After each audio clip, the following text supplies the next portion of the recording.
The Montgomery County Board of Education appeared before the Council's Education Committee to outline their $1.83 billion proposal for the Capital Improvements Program, otherwise known as CIP. The $86.6 million, or 5% increase from the FY 17 to 22 amended CIP, mainly addresses growing enrollment numbers. I think when people see these numbers that they're a bit startled, but we have 205 school buildings and a lot of needs, so it doesn't take much to get to that amount.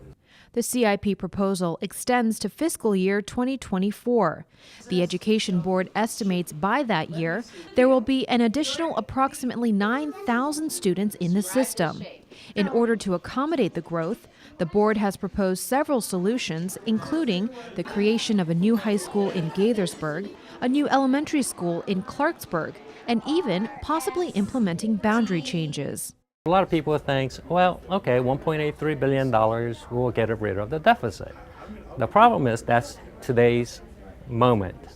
Going forward into the next 6 years, we're projecting another 10,000 more students. Even when we build all that $1.83 billion worth of capital program, it's really addressing the backlog of the 11,000 seats that we currently have. Because of budget constraints, council staff is unlikely to recommend granting the board's full asking amount.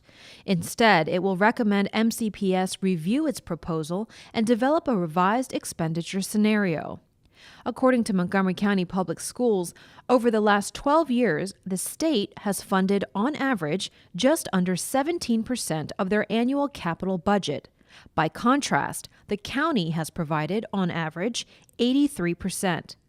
Education Chair Councilmember Craig Rice says the county simply cannot meet the growing demands of our education budget alone. What's happening is that the state is asking us to actually balance that growth on solely Montgomery County taxpayers.